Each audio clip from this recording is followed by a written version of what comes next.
Hi, good morning or good afternoon. I'm Nayeli Loya, and I'm the UNODC Regional Coordinator for the Central American and the Caribbean region. Thank you, Mr. Pavan, for inviting me to be with us. And in this opportunity, I would like to talk about capacity building. And for that reason, I'm going to divide my presentation in three areas. The first one, I would like to talk about our global program on cybercrime. And then I would like to talk briefly about the situation of the Central American region in terms of the law. And the third aspect that I would like to talk about is our project in El Salvador on cybercrime. Well, I'm going to start with our global program on cybercrime.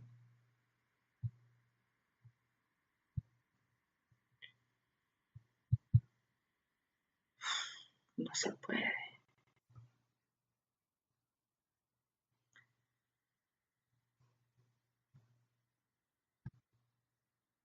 GNODC approach, the global program on cybercrime.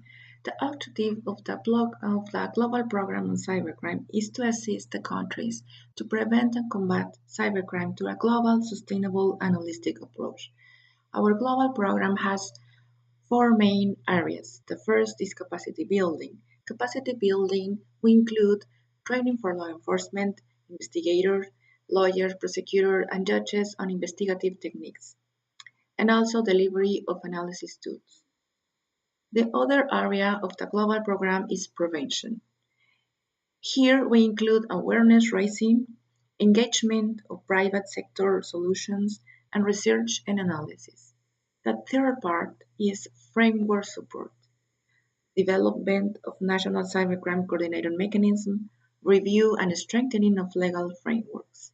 The fourth part is about cooperation.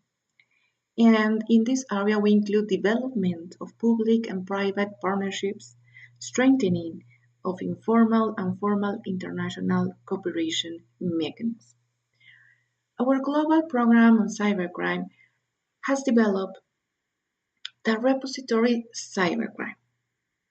This site is open to the public, and the link you can see the link is cyberrepo.unodc.org.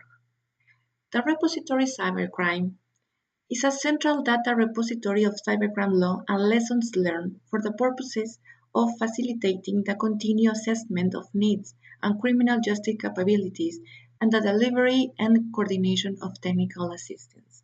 As you can see, it is divided or it has three main parts. Case law database, where you can find cases of a lot of countries that already shared information with us. The other part is database of legislation. You can see here in this part the legislation of the member, the country that are part of the United Nations, and the legislation we have here in this repository is only that legislation related to cybercrime. And lessons learned.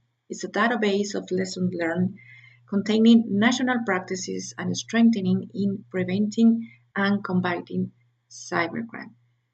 So UNODC can provide the countries with this program on cybercrime and also with this tool that is available to all in this link. Now I'm going to turn and talk a little bit about the Central American region and the situation on cybercrime law. As you can see,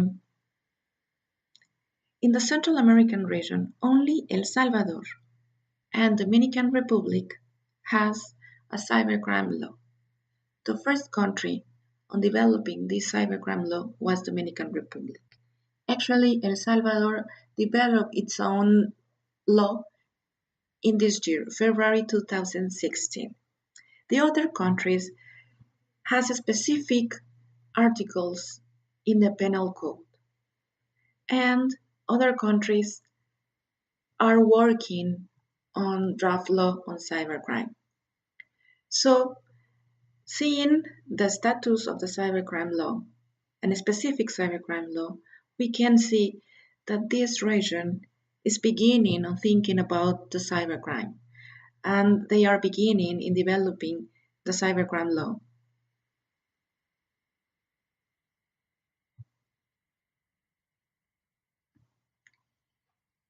Well, I'm going to start with the third part of the presentation, the work we have done in El Salvador.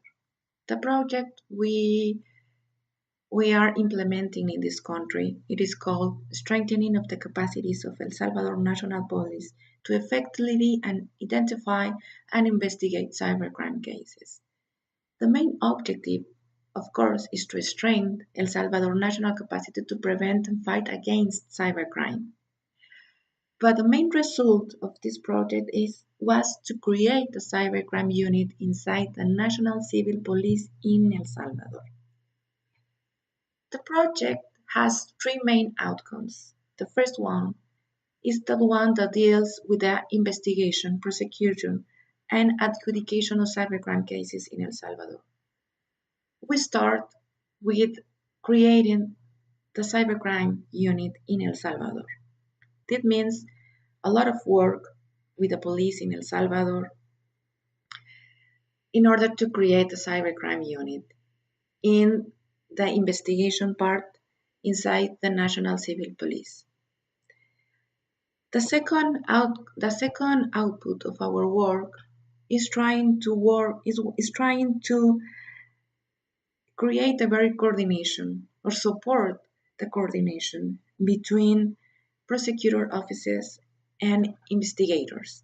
It is important to develop and to strengthen this coordination because in these meetings we can assure an effective investigation of these cases.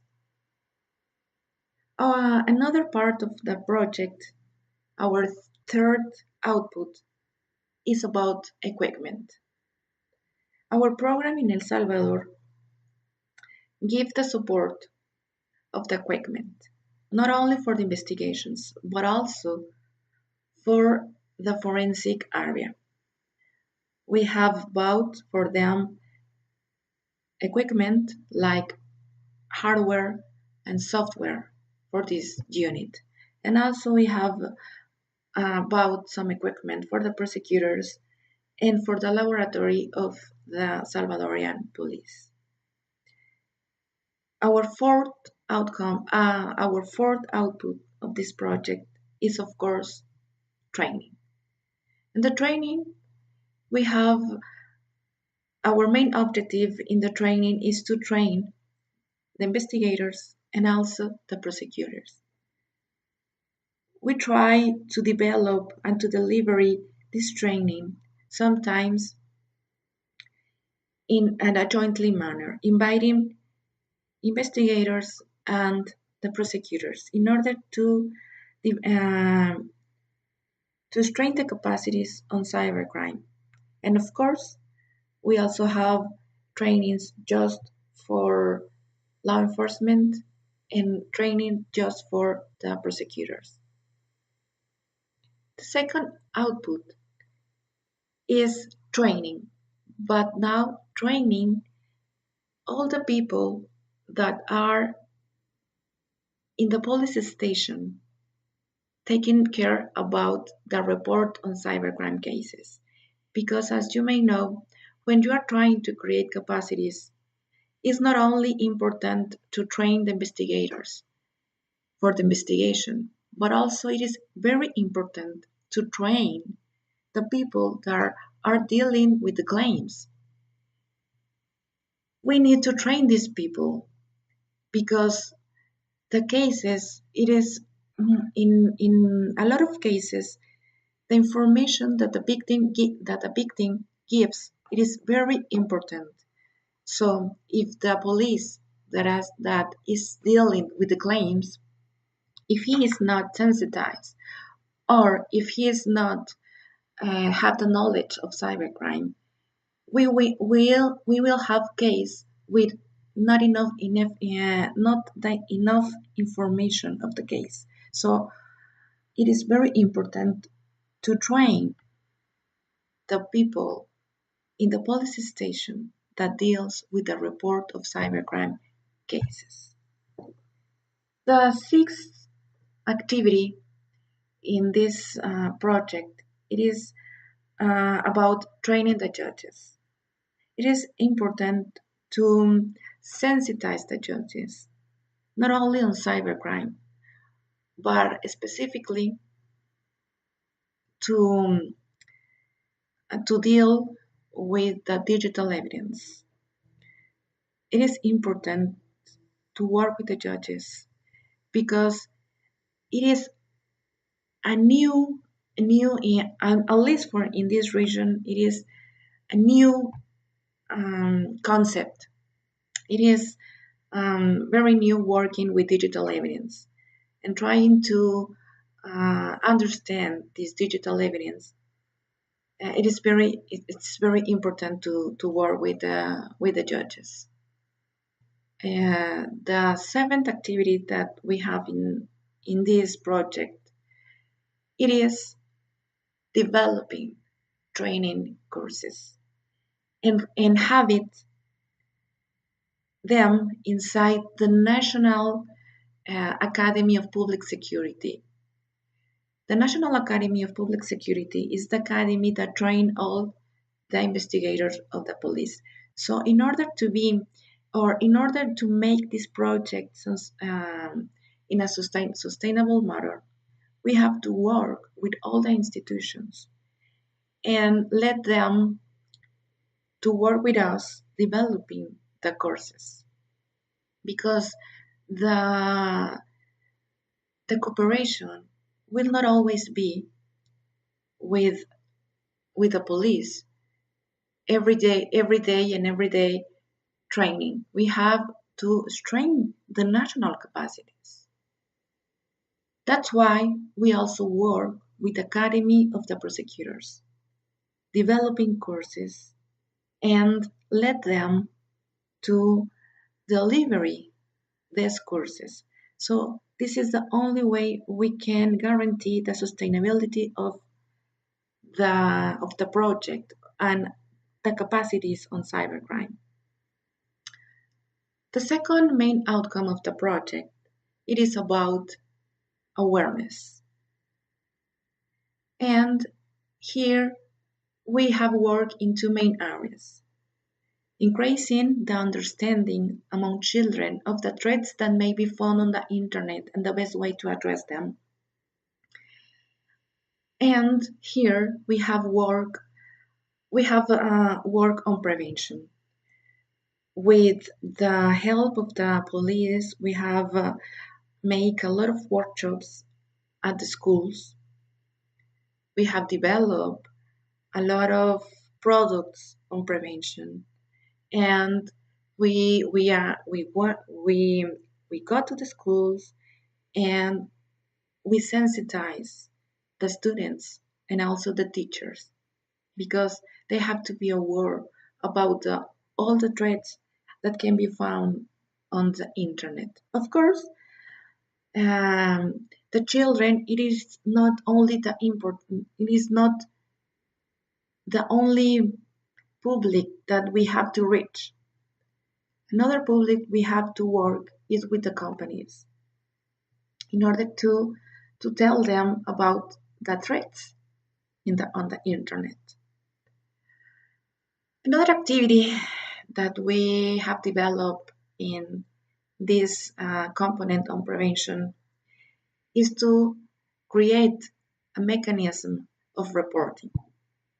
So here we have working on national campaign in order to let the population to see that there is a cybercrime unit that is capable of investigate cybercrime, but also we have to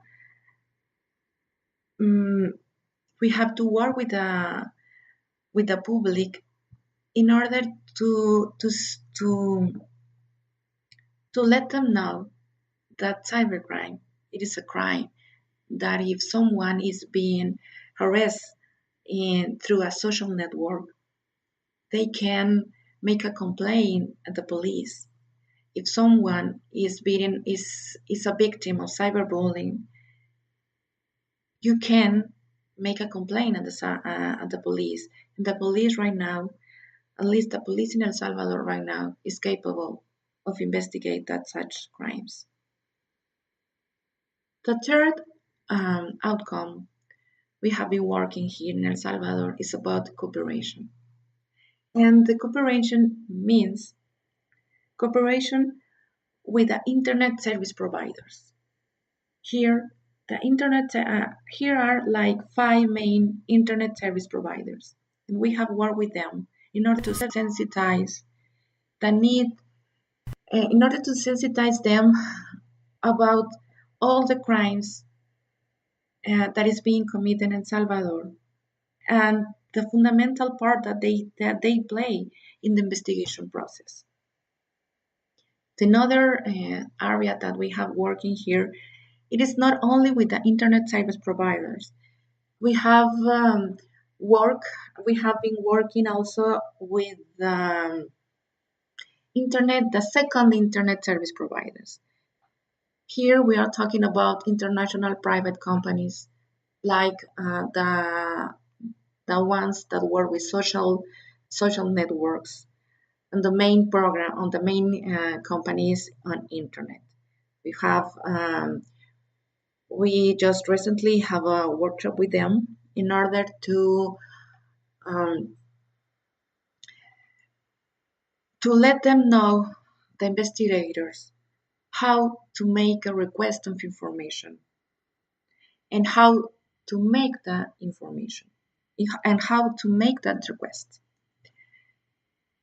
And the third part of this outcome is about working with the other countries, make the connections with the other countries, and develop networks with other law enforcement of other countries.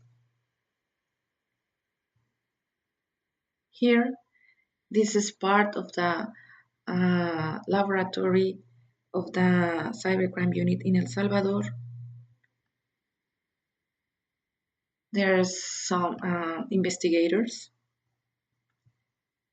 We have here just a selection of pictures of training that we have delivery through these years. This is the kind of workshops that we deliver at schools on cybercrime prevention.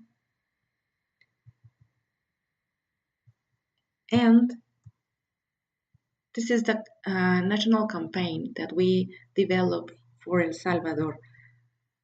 This campaign was integrated by outdoor advertising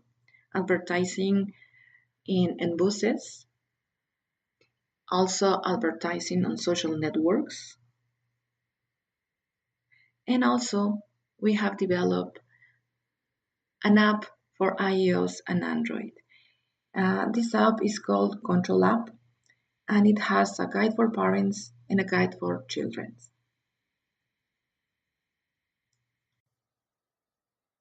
So, this is the work that we have done here in El Salvador on cybercrime.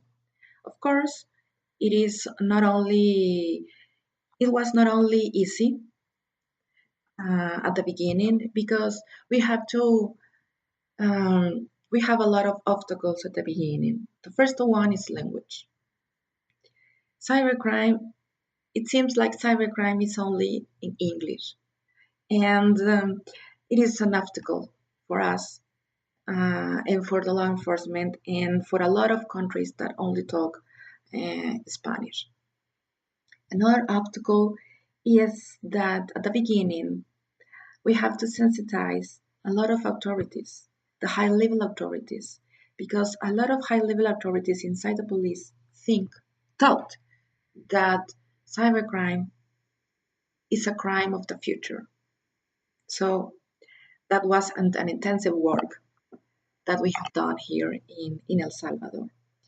Another obstacle that we have to deal with was that the people doesn't know that cybercrime is a crime and that they can make a complaint on cybercrime and that there is a cybercrime unit that can investigate that cybercrime.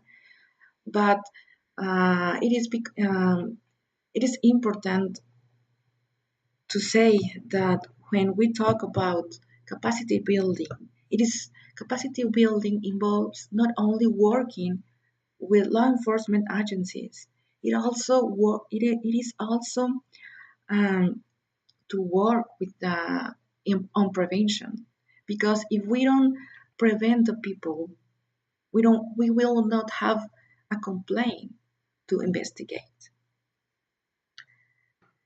And another aspect that we have to deal, it is about the concept of cyber. The concept of cyber it is difficult. It is difficult to understand. When we are working at the beginning, when we work on the law, it was difficult to make the authorities uh, understand the difference. Is the cybercrime a new crime, or is cybercrime just another way of committing the crime? So it is kind of difficult to work on cybercrime and to make it clear with the authorities. Well, that's why we have to work, as I told you, in these areas, strengthening the capacities, cooperation, and prevention. It is capacity building is about these three parts. So thank you very much, and thank you for inviting me in with being with us. Thank you.